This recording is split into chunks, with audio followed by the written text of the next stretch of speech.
Hello and welcome to The View from 22. I'm John Connolly, the Spectator's news editor. Today we're talking about the planned Ukrainian counteroffensive against Russia. And joining me to discuss is Dmitri Alperovitch, national security expert and co-founder of the Silverado Policy Accelerator. Hi Dmitri, thank you for joining us. Now, we've been hearing for a long time now about a planned Ukrainian counteroffensive, the idea being that after holding the Russians back throughout the winter, Ukraine could now begin potentially to push back and try and take back some of that land. So what's the situation looking like there at the moment in eastern Ukraine? Well, very likely this offensive has already begun. And I think a lot of people have had unreasonable expectations about this offensive. They've been thinking that this would be sort of a lightning strike, similar to what the Ukrainians did last year in the Kharkiv Oblast in the north, where within a couple of days they were able to get thousands of square kilometers of territory. And that's just not going to be the case very likely. It's much more likely that this is going to be more like the Kherson campaign, which lasted many months, which was a highly attritional fight with a lot of artillery shaping campaigns against Russian forces and very slow progress until they were able to finally kick the Russians out.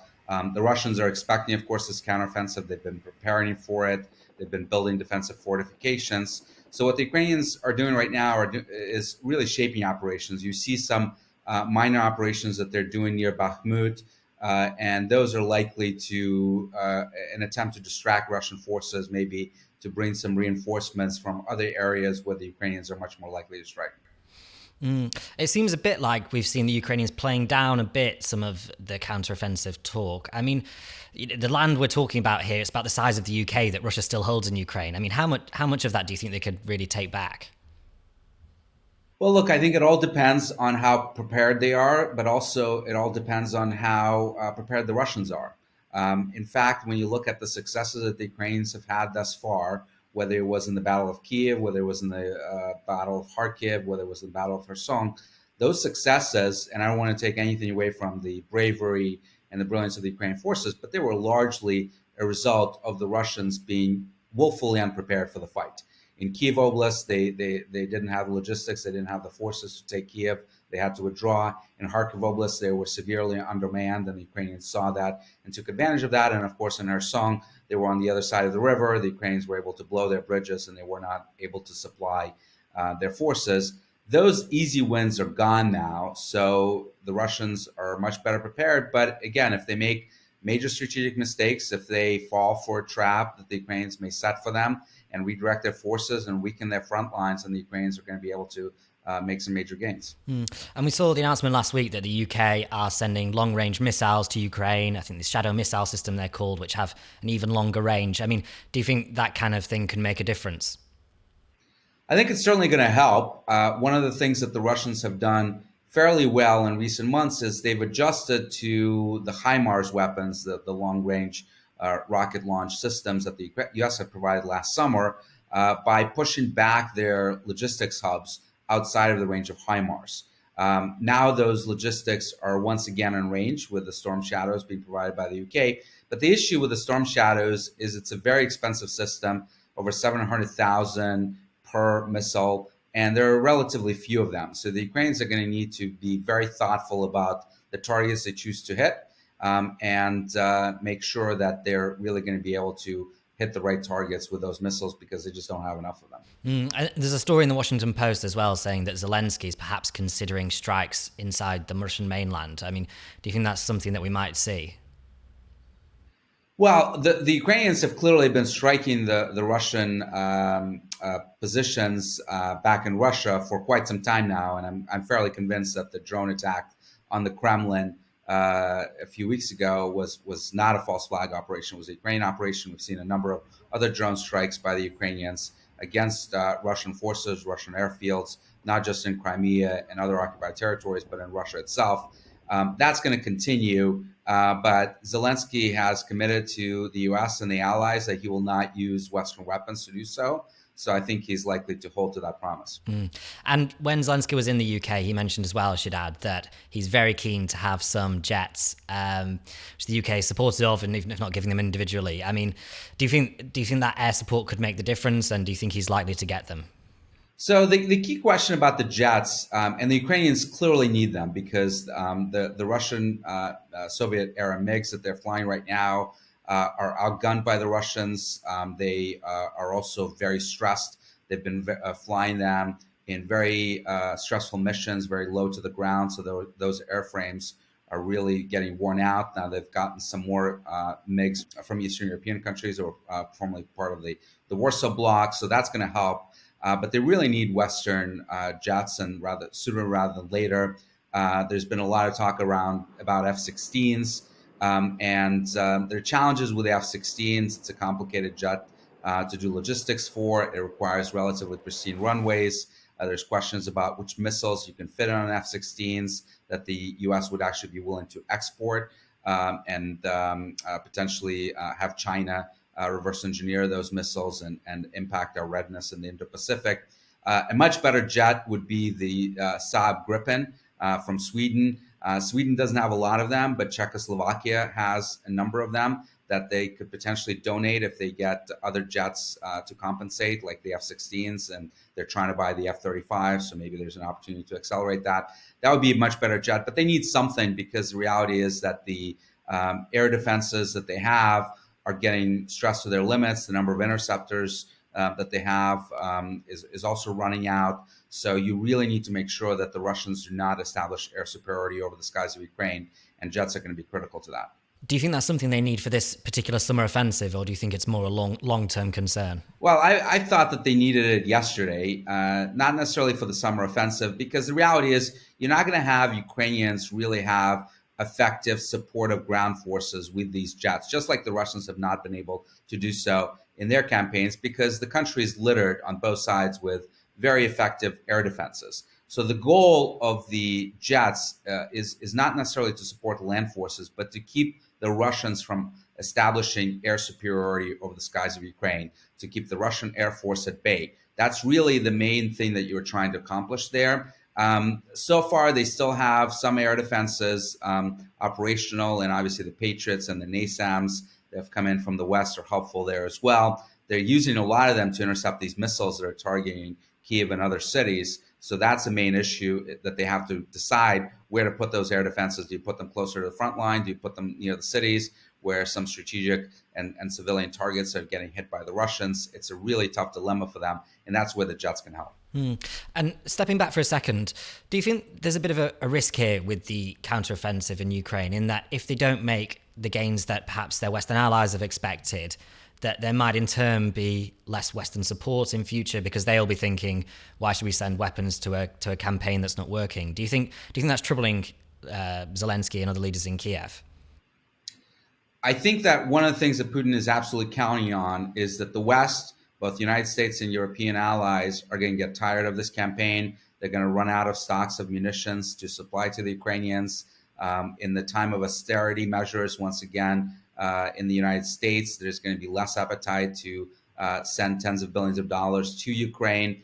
And I think that position is going to be even more prominent if the Ukrainians do not show some major gains on the front line. It's a terrible position that they're in, but the reality is that if the campaign grinds to a halt, the aid will not necessarily disappear, will never go to zero, but the big packages that they've been getting up to this point will likely start dwindling to nothing. And we should talk a little bit about the Russian side of this, because this week we've seen a remarkable story in the Washington Post, which said that Yevgeny Prigozhin, the head of the Wagner mercenary service, according to leaks from US intelligence, was speaking to the Ukrainians about and offering to give them Russian troop positions in exchange for them removing troops from Bakhmut, where his mercenaries are fighting. I mean, what did you make of that story? Do you think it's credible, or what did you make of it? Well, I won't comment on classified information. I'm not privy to whether that is true or not. But I'll tell you this: that certainly Prigozhin is playing his own game here. He doesn't necessarily care about Russian regular forces. He wants to get victories under his belt in Ukraine itself. The price for him is taking Bakhmut, which, by and large, he's already mostly taken. He's got maybe a dozen or so buildings left to take that the Ukrainians are still defending in the city. He wants to take that so that he can go back to Putin and say, see, I'm the only one that is actually victorious in this campaign. The regular forces led by General Gerasimov, the head of the general staff, and Shoigu, the defense minister, are screwing up. They're losing territory. I'm gaining territory, and use that as an opportunity to try to gain more power inside Russia. Maybe he has his own desires on running Ministry of Defense one day, although I don't think it's very realistic. But that's the play that he's orchestrating here. So I'm not surprised that he would be willing to sell anyone and everyone to try to accomplish that. I mean, if that report is credible, what do you think Putin would make of that? Well, that report is already getting discredited in the Russian media. So I think that Putin is just going to assume that this is U.S. propaganda. So I don't think it's going to impact Prigozhin at all in his position in Russia. And one of Prigozhin's earlier complaints was that the defense ministry in particular wasn't supplying him with enough ammunition. Has that kind of been resolved now, do you think? He's still complaining about it, but I'll tell you, talking to the Ukrainians on the ground in Bakhmut, they're getting hit by a lot of artillery systems, a lot of munitions and shells coming down on their positions. So Prigozhin may be complaining and he may want more, but they're already outgunning Ukrainians, 3 or 4 to 1 in terms of the artillery shells that they're firing. So they still have quite a lot, and Bakhmut is largely a destroyed city right now. This is not unlike the regular type of warfare that Russia conducts. If you look at Grozny in Chechnya, the capital of Chechnya, was completely leveled to the ground in the early 2000s. Of course, cities in Syria like Aleppo have been destroyed by Russian bombing strikes. So they're just replaying that old playbook. Yeah, I mean, it feels like, I think a few months ago, there was a lot of talk, there was a lot of worry and concern from the West that Ukraine was expending too many lives and resources defending Bakhmut. Do you still agree with that kind of assessment? Do you think they maybe should have let it go and consolidated this elsewhere, or do you think they've been successful at holding the Russians off until now? Well, look, I think it's really hard to criticize them on these tactical decisions because they're there, we're not. They have to make the decisions that are right for them. We don't have the complete information. And the other element of this is that, let's say they withdrew from Bakhmut, they would still have to fight the Russians somewhere. So they would still face the attrition that they're experiencing on their own forces, on their own munitions. So whether it's Bakhmut or something else, that fight would still go on. So turning now to sort of the bit of the Russian strategy, over the summer, what are their main aims now? Is it just to kind of hold the lines, or do you think they'll be hoping to push the Ukrainians elsewhere? Yeah, this is a little bit like chess now, where each side gets to play a move and then wait for the other side to respond. So the Russians have had their offensive, which really hasn't gained them much at all.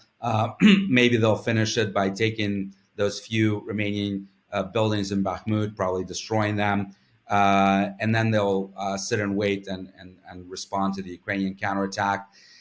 Depending on how successful the Ukrainians are, that could either change everything or get us back into a position where maybe some territory changed, but fundamentally the strategic position of both sides has not changed. And then Putin will have a decision to make because he does not have the forces right now to launch another counteroffensive. And to do so, he will have to do another major mobilization drives, clearly something that he has been resistant to do and something that has real political cost to him. But he's also very committed to this fight, so I would not put it past him sometime this summer or in the fall to actually call it up. And one of the things that he's got now is these laws that have been passed by the Russian Duma, the Russian parliament, that make it much easier for him to prevent draft dodging and to call up people because now they don't even have to notify people in person. They can do so electronically through government systems that they regularly interact with, and that gives them a lot more flexibility. So we've already had sort of one round of Russian mobilization. We've also had mercenary groups like Wagner using prisoners and so on in Ukraine. I mean, how successful has that been for Russia? Is it just sort of throwing bodies at the problem, and because they've got a larger population, they can get away with it, do you think? Or has there been some success to it? Well, there are different elements here. I think Wagner has actually been a more effective force, not necessarily because of the convicts that they've thrown at the front line. Those have been basically meat to fed into the grinder there. But the rest of the Wagner is actually a fairly professionalized force comprised of former military personnel that have had experience in Syria, have had experience in Africa and Libya and elsewhere, and previously in Ukraine itself. So they've done fairly well, and the Ukrainians actually have talked about how Wagner presents a major challenge to them.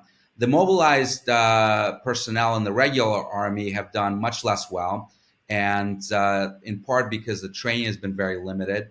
But the Ukrainians are facing the same problem now. The reality is that on both sides now, this is a war of the mobilized. The people with experience in warfighting on both sides have either died or been wounded and taken out of action.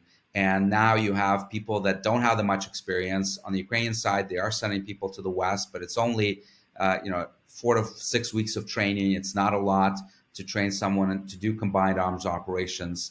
And if you're trying to do complex offensive operations, I think both sides are going to be challenged in that area. But defensive operations are certainly much easier, and I think both sides still have capabilities there.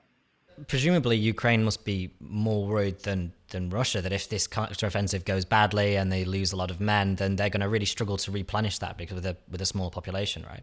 Yeah, I mean, the Ukrainians still have millions of people that they can call up as well, but certainly they have to worry about the impact of their economy. The economy has experienced over 40% GDP decline in the last year. The Russian economy experienced only 2% GDP decline. So they can't call up every able-bodied man in Ukraine to the front line because what is going to remain of their economy. So they have to be thoughtful about this. But this is really the biggest problem for Ukraine right now is that people don't always appreciate that Ukrainian victory and Russian victory are two different things entirely. Russia doesn't have to win. It just needs to not lose.